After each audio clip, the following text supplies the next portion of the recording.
Excellent. So, Cody, let's pivot over now a little bit more towards the investor and VC questions that I've prepared here. You work with a lot of CEOs. You've seen a lot of CEOs. Some have marketing backgrounds and others don't.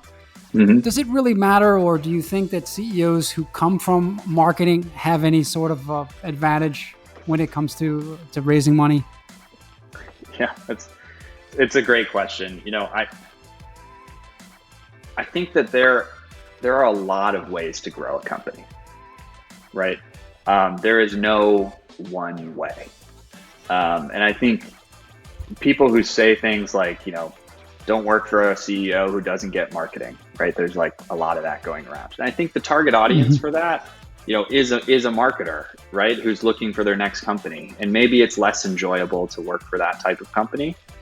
And, maybe for you should work somewhere else, right? But in terms of like the success of a company or, or is one more successful than another, I think it's really about, what's that unique insight that CEO has and how have they operationalized it.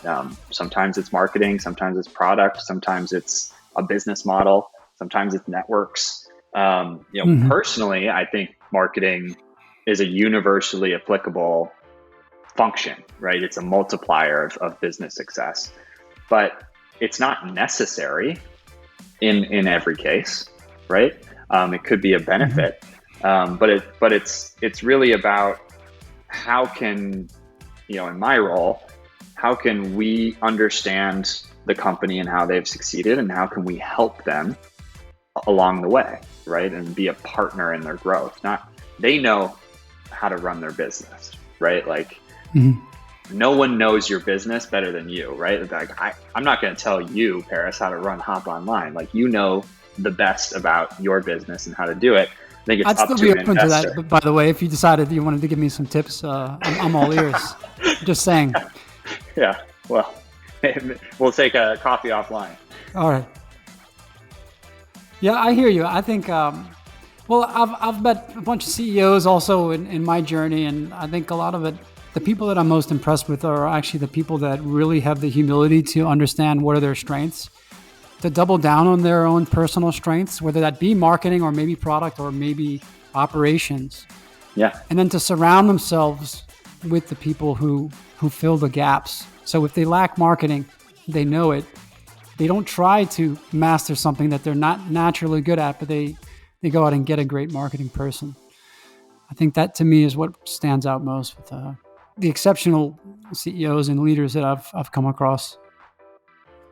Yeah, I agree with that. I think, I think it goes back to what we were talking about earlier, right? With growth mindset and always be learning, and how do you complement yourself in other ways?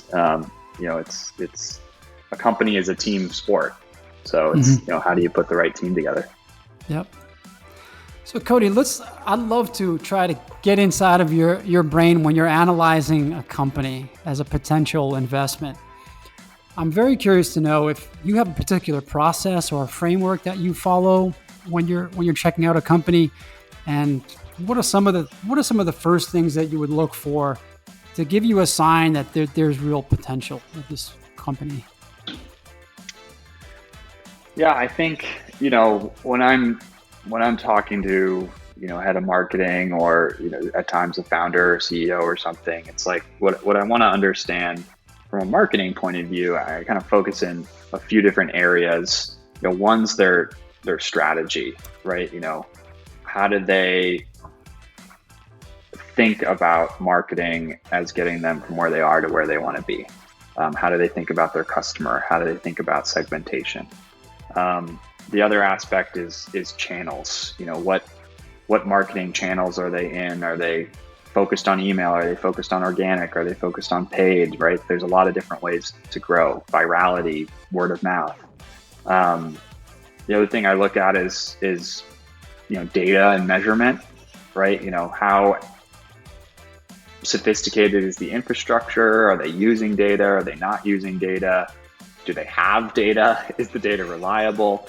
Trying to understand kind of that maturity. And then I think finally the last category, which I think is the most important, is really about team and resourcing. right? It's like, what's the size of the team? What are the skill sets of the team? What are the gaps, if you have gaps? How are they thinking about equipping marketing, right? So sometimes it's, are you using tools, or do you have a BI team that's feeding data to marketers? So I look at kind of those 5 categories across companies, and I try to develop kind of pattern recognition on, what's great, what's okay, what could be an area of improvement, right, that we can help, and then dig into those areas in order to really try to help create value, right? And say, hey, this is great what you're doing. Here's how we can help scale that. Here's some other areas that you might want to consider that I think could be meaningful for your growth based on other companies, and really put together, a plan collaboratively, because sometimes it's like, hey, I think, the CEO might say, hey, I think getting more developers to build this new function is going to be more impactful. And that might be true. And so it's really staying humble to that.